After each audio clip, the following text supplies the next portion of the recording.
guys, welcome back to the channel. Thanks for tuning in. Today I want to talk to you about how we did our landscape beds in the front. We built this house 2 years ago, and when we moved in we didn't get a choice on plants. It was just builder grade stuff that they had put in. So over the course of 2 years, obviously we've worked on getting the grass in better shape, and then we've slowly tried to incorporate our style and move some of these plants around and add some plants to give this house a better curb appeal. So I want to go through with you real quick and just show you the different plants we have in the front and kind of explain how we did each thing. Okay, so when we first moved in, the builder had put just builder grade basic minimum shrubs in front right here just to close on the house. So as soon as we moved in, naturally we started working on building the grass and getting it looking good, and we changed these beds around. We transplanted some plants from my parents' house, like this Liriope. Some people in the south call it monkey grass, but it's just kind of an ornamental grass with a purpley blue bloom on it. Nothing spectacular, just a good filler. Then we put in these emerald green Arborvitaes. Really nice tree, does good, looks nice, gives some height to the front of the house. These Indian Hawthorns were already here, but I think we did rearrange these. They may have been in like a straight line, and we put them in more of a triangular pattern, but it's just a standard Indian Hawthorn with a white bloom. And this annual bed and patch of grass was not here. It was just pine straw from the sidewalk to the house. So what we did was we put this annual bed in here that we switch out from spring to summer to fall and winter, and we added this grass, this Bermuda grass here, and it incorporates with the design of how all the beds kind of flow together in a real fluid shape. These are like another form of Indian Hawthorn. It's an upright Indian Hawthorn. It grows more up versus more mounding like the standard. This summer we chose these annuals. This is a wave Petunia. We have Begonia, Joseph's coat. This is a black Coleus, and this is done really well. I mean, they're looking a little beat up now just because it's kind of the end of the season for them, and we're about to switch it into fall. But keep an eye on petunias, because that's an excellent filler for a bed. It gives a ton of color, and we probably only put like 6 or 8 plants here, but since they spread and multiply, it'll quickly fill it up. So it's a good cost-effective way to fill up a big area if you have a big annual bed. These are just standard. I think this is a compacta holly or a hellerite holly. They were here. I think we kind of rearranged them a little bit, and then each side of the steps over there at the front porch have the upright Indian Hawthorns as well. We added this bed here. When we first moved in, there wasn't even a bed here. This was just grass. And once again, I transplanted some of this Liriope from my parents' house, and we created another mounding annual bed here with the same annuals as the bed I just showed you, to all keep it consistent and fluid. But we did add Loropetalums right here. This is a dwarf form of Loropetalum. It's a crimson fire Loropetalum, and it stays lower, maybe 2 to 3 feet tall, and that's a good alternative so they don't grow up really tall like a standard variety Loropetalum will.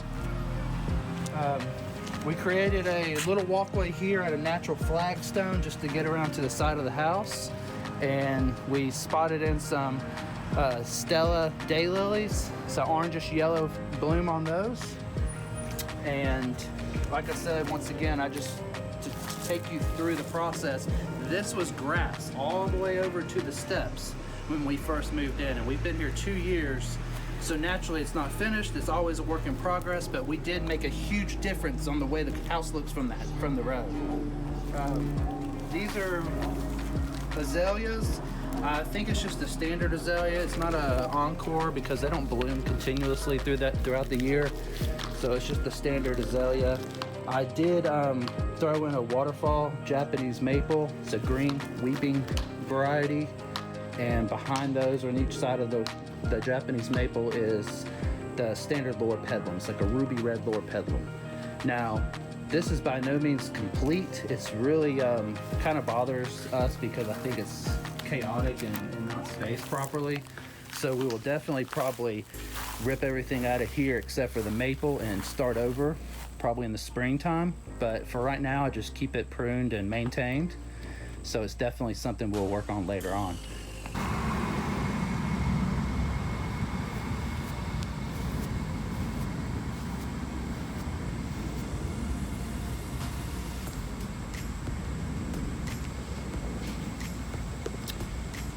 This is a green giant Arborvitae, which is in the same family as the emerald green Arborvitaes that I just showed you.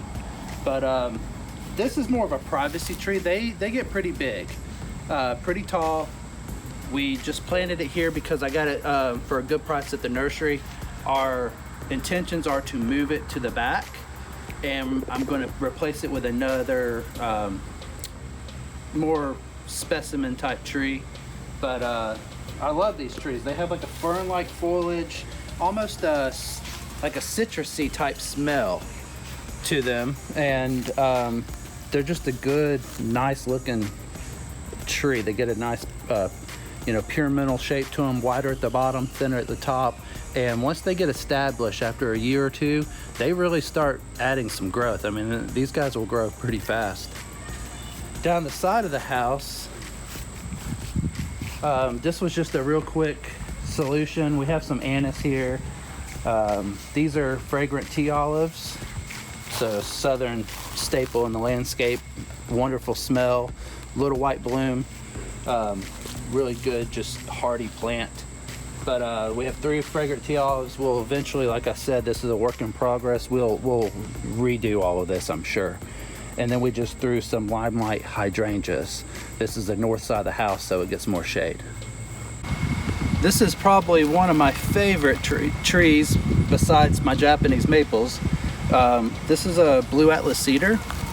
It's a dwarf variety, and it's a young tree. We just put it in the ground at the beginning of this year, so it's kind of staked here. But I'm gonna probably transplant this tree over to where the green giant Arborvitae is on the corner of the house and move the green giant to the back. So for the time being, we put it out here in this oddly shaped bed just to kind of fill it up.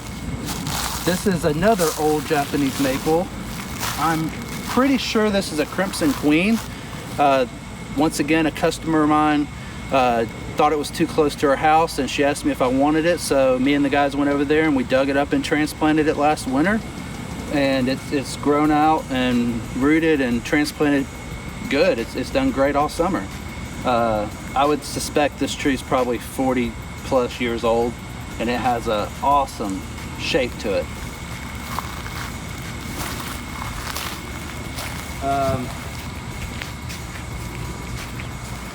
When we first moved in, there was just one little cherry tree here, so I got rid of that and we put in some Indian Hawthorns real quick. We have a grouping of the Stella Day Lilies here. There's some creeping Jenny underneath the Japanese maple, which will spread and give a nice contrast to the color of the tree. So we also brought in this huge rock from another lot that they were clearing in the subdivision, and put it here and made another annual bed to mimic the other annual beds. But this one has variegated Liriope behind it in a staggered pattern. And once again, we have Joseph's Coat, Begonias, and Coleus out here. Also, we have some blue Junipers. I don't know the variety, I can't remember. I think it's like a blue ice Juniper or something. There's a lot of different varieties, but it's a more of an ice blue colored Juniper. This is a perennial, which comes back every year. Common name is Mexican Petunia. It's got a purple bloom on it that drops every single day, and then the next morning we'll have brand new blooms on it. It spreads pretty rapidly, so I would put it in a confined area. If you use it in your landscape, I would not put it in a big bed because it would invade and take over. So we put it next to the mailbox here because it's kind of stuck in between concrete. Over here, I have another Japanese maple, which is called Siryu. And it is a unique Japanese maple because it has the cut leaf, the dissectum leaf, like a weeper, but it's an upright form. This tree puts off amazing color in the fall, and in the spring and summer it's more of a chartreuse yellowish green color, and we just placed some creeping Jenny ground cover underneath it. So this is a very old Japanese maple, and kind of funny story behind it. When I was young, maybe 18 or 19 years old, just starting out cutting grass for myself, I came across a job where a man was being transported to another state from his line of work, and the company had bought the home in exchange for him moving to another position in another state. And he said that he planted this tree in the early 1980s, and it was planted next to some Leland cypress when they first moved into that home. And what happened was, over the years, the Lelands grew so quickly that the maple was shaded out, and it ended up growing towards the sun, and it got this really odd, like gnarly shape to it. So what happened was, I went by there when he was moving to another state, and I asked him about this maple because I have a big interest in Japanese maples. And the tree was of no value to him because he was moving, and his business didn't care about it because they were just buying the home to resell it. So I traded out some work with him to take this tree also. And what happened was, I was young, and I didn't own a home at the time, so I brought it to my parents' house and planted it. And finally, when my wife and I built this home 2 years ago, I transplanted it from my parents' house over here. And it's done extremely well, and it's got some late summer growth on it.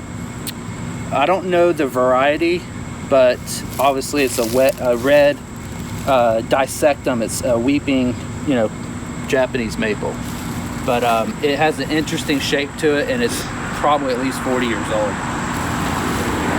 And I just threw some, these are, I think, blue rug junipers, and we just put 3 in here real quick because I tend to complement Japanese maples. Junipers and maples look good together, so that was just a quick, easy fix to kind of get this bed, somewhat finished. One of my subscribers had commented on a previous video about possibly going through the landscape and showing you guys and telling you guys what each plant was. This is by no means like some master designed, garden. This is something that my wife and I really put together from plants from my parents' house or trees that customers had given us. We've kind of, redid some of the plants that were already here. But naturally, when we moved in 2 years ago, the first focus was just getting the grass in order. So that takes up the majority of our time. But we did want some curb appeal, so we went ahead and did the front of the house. But in future videos, hopefully we'll go through the backyard and we'll design and redo that, and you can come along with us and watch the transformation. So as a way to thank my subscribers and viewers, I'm going to be doing a giveaway. Your choice of a Lowe's or Home Depot gift card in the value of $20. I'm going to put all the information in the description box below. Also, you need to go on over to my Instagram. We'll do a post there and maybe a story to give you more information there, and that's going to start tonight, and I think we're going to end that next Friday. But once again, I'll have all the information below, and check it out, and maybe you can win a gift card. So hopefully you found this video informational today. We would appreciate if you give us a thumbs up and subscribe. Tell your friends, family about us. Maybe they can get some information from me. I'm more than willing to put out there what I know, and you guys can take it or leave it if it benefits you. And we'll be putting out more and more videos as the weather cools off and my work slows down. I'll have more time to come out here and film stuff and show you guys kind of what I do, at my own house. So once again, I appreciate it, and have a good one. Thanks.